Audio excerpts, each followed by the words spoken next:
बऱ्याच पालकांचा मला नेहमी प्रश्न असतो, की सर आपलं जे मूल आहे ते मराठी माध्यमाच्या शाळेत शिकावं की इंग्लिश मीडियममध्ये?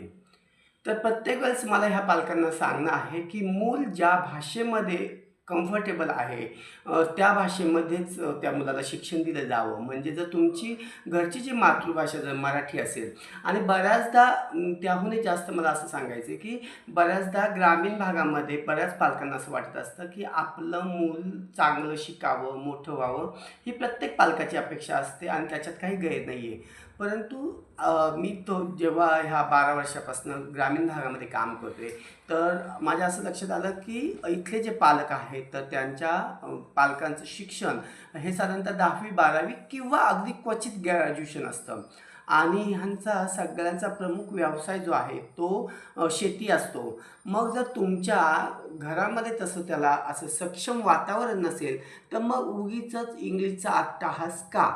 तर माझं ह्या व्हिडिओच्या माध्यमातून पालकांना सांगणं आहे, की तुमच्या मातृभाषेतच त्या मुलाला शिक्षण द्या.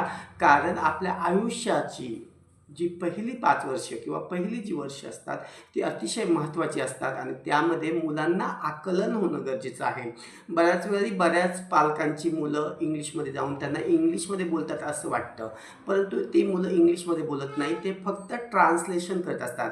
म्हणजे भेंडीला लेडीज फिंगर, बटाट्याला पोटॅटो, भाजीला व्हेजिटेबल्स असे शब्दप्रयोग केलं की त्यांना असं वाटतं की आपलं मूल इंग्लिशमध्ये बोलतं किंवा काही मुलं त्याच्या ज्या कविता असतात त्या कविता बोलून दाखवतात. पण ही निव्वळ पोपटपंची आहे. त्यामुळं सगळ्या पालकांना आग्रहाची विनंती आहे की आपण आपल्या मुलांना नक्कीच आपल्या जिल्हा परिषदेच्या शाळेमध्ये घाला किंवा मराठी माध्यमाच्या शाळेत घाला आणि अगदीच तुमच्या घरचं जर वातावरण तेवढं सक्षम असेल तर या मुलांना इंग्लिश माध्यमाच्या शाळेमध्ये घाला. धन्यवाद.